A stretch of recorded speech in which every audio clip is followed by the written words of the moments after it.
Hey, welcome to another episode of the Charging Station. I am here with Pastor John. How are you doing? I am doing well. It's so good to be with you. It seems like it's been a minute since the two of It us have been together. definitely has. Yeah, we've had some wonderful times this summer. I know the ladies did a series. I say the ladies. We had four ladies do a series called "This Is Us." Yeah, and I'm so grateful for them because it's one thing to sit at home and watch these.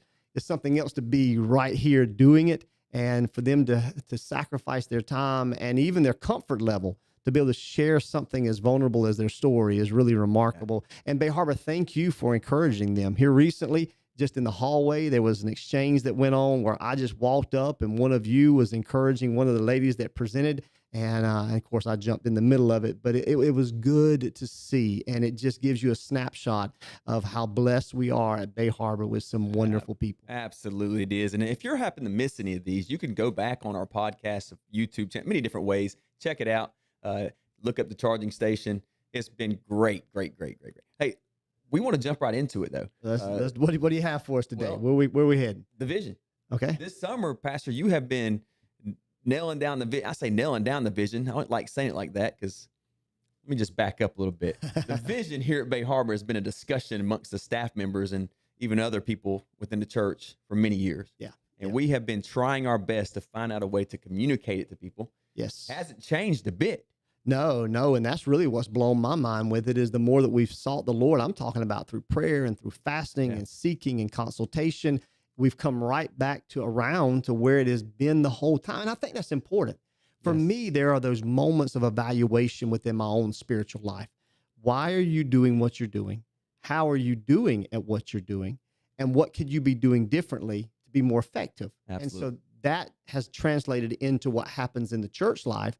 And we've come back to this statement. Yep. The vision is to be a light shining forth, illuminating a dark world through the power of the Holy Spirit. And I'm so grateful that that hasn't changed. But what this does is it centers us as we move forward because everything falls underneath this as we seek to fulfill what it is that God's called us to do. And that's literally everything. Everything. The goal, it's okay to say the goal. Uh-huh. What I try to aim to do here at Bay Harbor is from the little kids in the nursery all the way to the adults, the life groups, everything we want to be centered right around these words. Well, and then to fulfill the mission is how we fulfill the vision, but that comes, and this is where we see it more concretely. It is to help people come to Christ, to grow in Christ, and to shine for Christ. And everything we do revolves around that mission, which helps us to fulfill the vision, And I like it just to help people. to help You know, people. That's then the there's- beginning. I love Yeah, it. yeah. Great And so stuff. I don't know where you're wanting to go with this today, but I did not intend on this being the focus of the summer. Maybe I wasn't going to do it at all, and then maybe one or two, but then it's turned into, I don't know, 6, 7. I don't know what it is, but we're getting close a to while. the end of it. So yeah, Are we really? yeah, I think so. Okay. I think yeah. so. Maybe Yeah, so. and once again, great job on Sunday mornings. And I know you don't like taking credit for that, Pastor, but you do dig into the Word and you listen to the Lord. You fast, you pray, and I appreciate you, and I know the church appreciates you. But you have been talking the last couple weeks Yeah. about. There's been two names you keep mentioning. Yep. And it's funny because every time you mention them, we're going to get on to them eventually. Maybe not today, but Yeah, yeah. yeah. But you have hit some stories about their life. But it's Dionysius and Demarius. They're found in Acts chapter 17. Yes, yes, and it's unusual for us to start a sermon at the very end and then work towards that, but that's the way the Lord has directed this, and I think it is important. We have, if you go back, we started in Acts 16 looking at Philippi, Yep. and then now we're in a whole different place.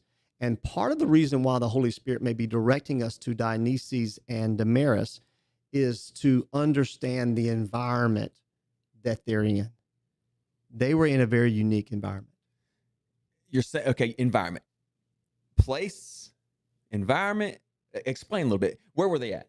Well, Athens, right? Was it Athens? They were in the ancient city of Athens, and Jennifer and I recently were blessed to be there, to walk on the ground, to experience that, and it was a very humbling experience for me. But I also felt the spiritual darkness that they would have been living in, and really that they would have been ignorant of living in, because it was just something that was natural to them.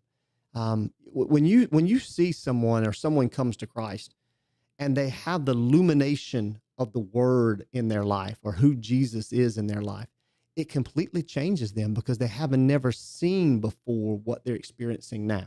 Hmm. You don't necessarily see the darkness when you're so accustomed to living inside of it. Yeah, that makes sense. Makes complete sense. So when you and Sister Jennifer were able to go and be in Athens, you just said you still felt the spirits and stuff. Did they still worship those gods? Do they still have that going on there now currently? Or I'm sure some do, but is it a They big they do practice? they do the temple area of the Acropolis is not actively a place of worship. Now, it's interesting that there was a news article for several years ago that there was some pagan cults that wanted to go there and to do worship, and it was a big ordeal there when the Department of Religion in Greece.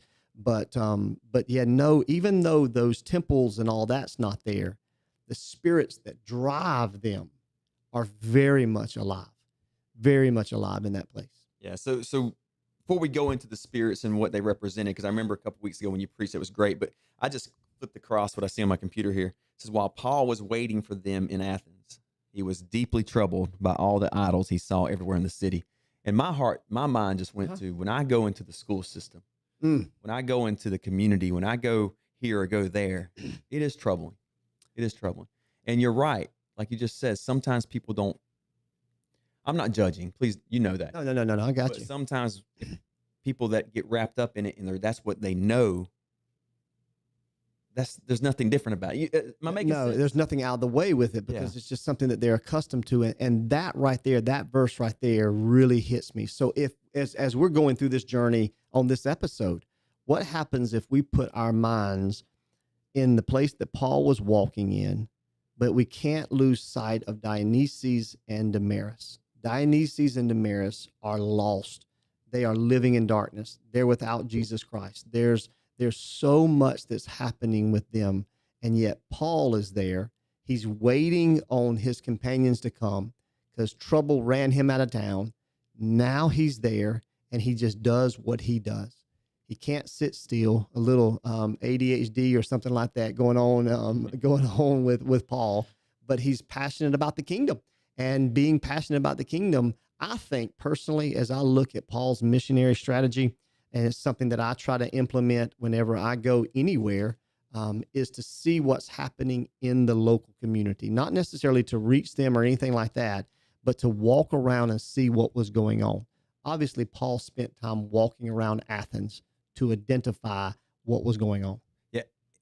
You just mentioned missionary journeys and going, I think in the context of going other countries and stuff, but like I just mentioned the school. That's I mean, going out. Period. yes. Being out. Period. Out of your home. Look out of these around your walls. neighborhood and what do you see? Drive through town and see what it is that's around you. What are you seeing? What do you identify? And it will really shake you if you will ask the Lord to allow you to see what Jesus would see if Jesus was walking or driving by. Wow. I think you mentioned three different spirits. Wasn't it three that you actually Yeah. pulled out that really control a lot of the environments that we are around today that we, and I say we're around, that we live in the midst of it sometimes. Yeah, well, obviously he identified idolatry as one, and with that would come sorcery, which would, how they would worship.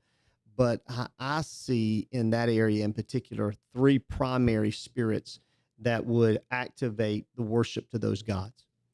Yeah. So the idolatry. Let's back up. Idolatry. In his case, he saw actually, he saw things. He saw statues, Mm-hmm. Yeah, yeah, golden, yeah. whatever they're Yeah, made of, right? yeah, yeah. Little trinkets. Yep. Got my phone here. Whatever Yep. that were idolatry. In Yep. our lives today, Yep. there's so many things we can make idols. It's true. It is so true.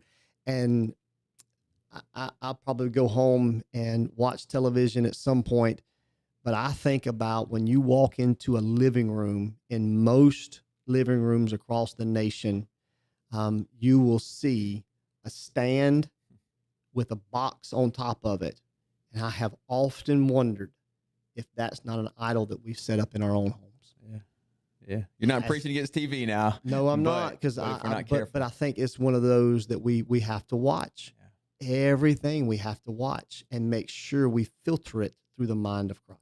And I didn't pick the phone up on purpose to say a phone. I Right. was just talking about a trinket or something, but even a phone. Yeah, see, now this is getting convicting. We need some kind of something to just break it up, but there is We there can push the button. there is truth with that, and I think there's a caution with that we didn't intend on getting into. No, we didn't mean to hit there. So let's move the spirits. Let's move on. Yeah. So these spirits, that the different gods that were worshipped then, that Mhm. had a spirit about them, had something there. Yeah. What were some of the things that they were going through that Paul saw that actually was hindering the move of God in that place? It's interesting that when you get to the Acropolis area that Paul would have walked in, literally would have walked in, that it was about 500 years that some of those temples have been erected. Great feat of architecture and engineer to make that happen. But there was, we forget because we see the ruins, but there was actual worship that was going on there. One of them is as he was standing on the Acropolis, and as we did, we could look out and see the ruins of the temple of Zeus, and Zeus being the chief god. And I'm just pulling this from memory, but he being the chief god that was the supreme one is who they would have worshipped, and his life was characterized by anger and by violence, and the worship that was given to him followed suit with that. When you had the Olympic Games and the different activities that would revolve around worship to him, the boxing, the wrestling, things like that would really be brutal. It really would be. And there is a spirit that we can open ourselves up. And when I say that, I'm really not talking about believers. Now, believers can be impacted by the spirits. Yeah. But I'm more so talking about unbelievers who open themselves up to demonic activity. And so I know this is a difficult subject, but so you when you see that, we see it manifested today, and road rage. We gave examples of just somebody walking up and cutting someone on the street for no reason. There are numerous reports right now of people who are beating up the elderly, or or the homeless. There's a spirit of rage that is going on in this world today. And I don't think that's getting upset with your kids for not making their bed or No, in their house, but no. not doing something. No. It's different. It's different. It is demonic. Yeah. And that's the difference with it. So that's one of the spirits that we battle Mm-hmm. today. And if we're not careful, what overpower? What's another? I think on the notes you mentioned Dionysius was the next one. Yes, and it's not to be So- confused with the one that we're Person. talking about. No. Got it. This would have also been a god, and he was a god of wine and vegetation. So all the agriculture, all of that. And so his was really at a place where anything goes. And so his worship, there was a theater that Jennifer and I actually got to see, that they would do the Greek plays. There would be a sacrifice to the god that would be there.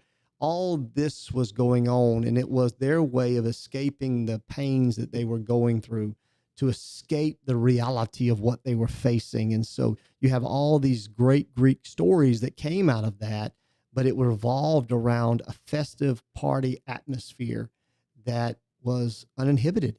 Anything you wanted to do, you could do. And I mean, Pastor Bobby, we don't have to search far to see how that is affecting us today. Yeah, in the form of drugs and alcohol, and Specifically, yeah, specifically. I tell you, drugs and alcohol, Pastor, are, yeah.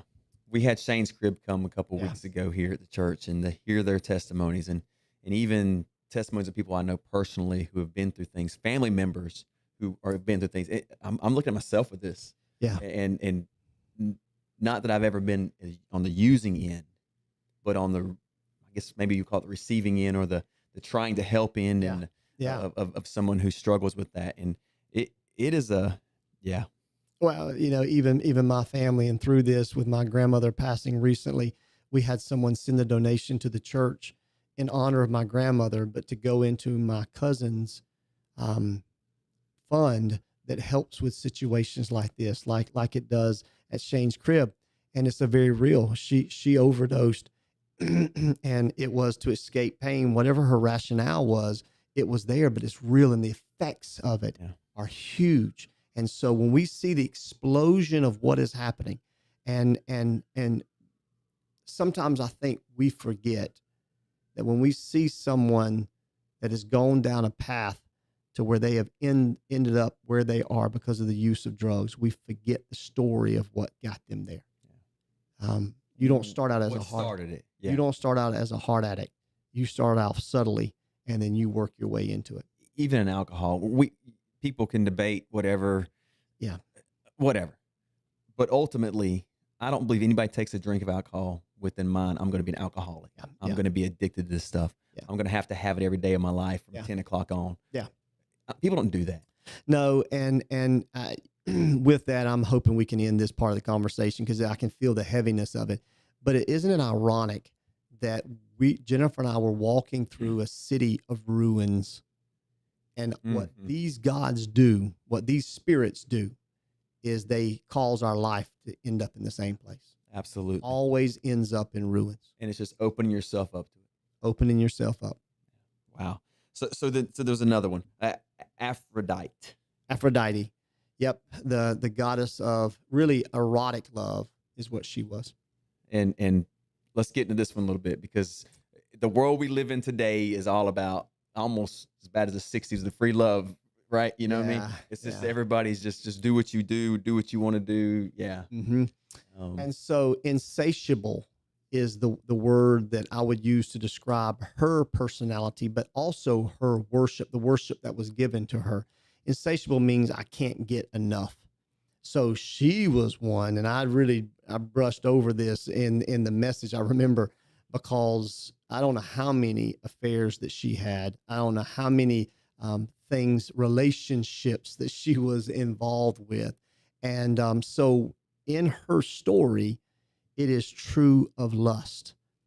I can't get enough. Insatiable really fits more to me than lust, because there are people who are confused when it comes to the issue or the area of sexuality, and they're not satisfied with who they are or what they have. They want more. And so when this spirit opens up, it really becomes perverse. And her worship was one that was really, really perverse. In the sexual form. In the sexual realm. Now, Paul would leave Athens and go to Corinth. In chapter 18 of Acts, he goes to Corinth. Corinth had one of the main temples to her, and it was believed that they employed 1,000 temple prostitutes. And some would be there to help with fertility. Some would be there just for the worship, to try to please her, all these different things. But there again, it leads to death. It leads to ruin. Sin always does that. And again, like we mentioned with the alcohol and the drug use, you don't go down that road thinking, hey, this is going to be me. It's okay. It's just, and sometimes it just may be even something that feels right. Yeah. That's not it. That's not what it is. And when these two combine together, when these three spirits in particular work, because they often work together, either between two or all three of them, you see how strong that attachment can happen in our lives. So what do we do? That's the good news. That's it. So we're here. We live in this world, and these spirits are still raging strong. We just established that. Bottom line, you know that you have felt them yourself. Those listening, you felt it, you hear it, you see it, you watch the news. Yeah. This stuff's raging. Yeah. What do we do? Yeah, that we do what Paul did. Okay. That is the beauty of this story. And sometimes you have to get through those turbulent times, those turbulent stories like we just had, to get to the truth of what's really going on. And I'm so grateful that Paul didn't stay in his hotel room ordering room service, but he went out. He was so troubled by what he did. He was moved. And that's where the vision comes in. That's what we want to see. God has called us to be a light shining in a dark world. We can't do it by ourselves. It's got to come through the power of the Holy Spirit. That's the only way that this is going to work. And so Paul went, first of all, he went to the church house. He went to the synagogue. He went to try to tell the people, which tells me that there was at least 10 Jewish men that were in Athens in order for there to be an established synagogue. So there was one. But obviously, not a lot happened with that. So the next thing we see in Paul is in the marketplace. He's on the street corner. He's at Walmart. And as people happen to walk by, he's telling them, he's telling them, he's telling them. And what he tells them is important. What do you tell them? He told them about Jesus and the resurrection. That is everything they needed to know was summed up in Jesus and the resurrection. I would love to be on that street corner and hear how, not just what he said, but how he said it.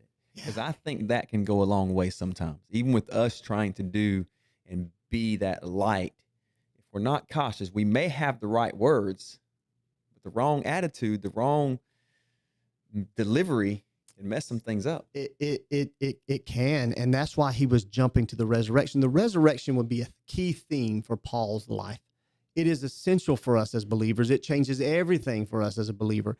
But he would so much so that there's been a lot of scholars who have criticized him because he didn't necessarily preach the cross.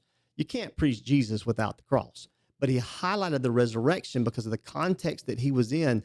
That was what they needed. Only Jesus can bring you out of the ruins of your life. Yeah. And can change you to who you are. Only through the resurrection. If God raised him from the dead, he can raise you up out of what you're in right now.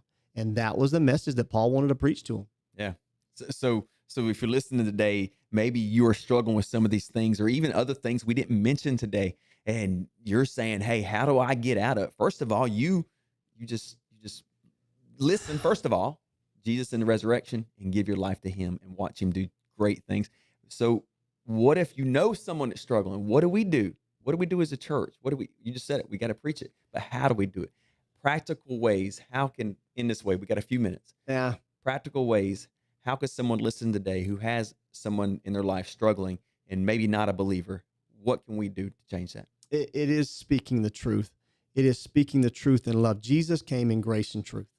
It is the message of the gospel, and that's where this part comes in. That's where the fulfillment of what God's called us to is he's called us to be the Pauls that are going after the Dionysies and the Damarises, those who are out there that don't even know that they need help, but we can't reach people that we're not around. We can't reach people unless we know the truth of the gospel ourselves, and we can't reach them if we're silent. So it is, and that's tough for me. I'm telling you, this is convicting. I'm an introvert by nature, and so it's difficult. But you said something. You may not have even been aware of what you were saying as you were saying it, but you teed it up perfectly with this. Before we can ever minister to others, it's not in a place of judgment. You were right. It is the way that we say things that will have a good impact on them. But I can't minister what I haven't experienced as far Amen. as, now I'm not talking about specifics. So I can minister to someone who has been in an adulterous relationship, even though I haven't been in that myself. There's ways that I can relate to people that way. I'm talking about the gospel. I can't share the gospel of Jesus Christ with others if I haven't experienced it. But before I go telling others, I've got to remove the plank in my own eye before I worry about the speck of dust in theirs. So that's why we go out, but that's why God touches us. He does a work inside of our lives to prepare and position us to make a difference in somebody else's life. That's a good way to end it. Hey, guys, we thank you for joining us. We look forward to seeing you again soon. Be blessed.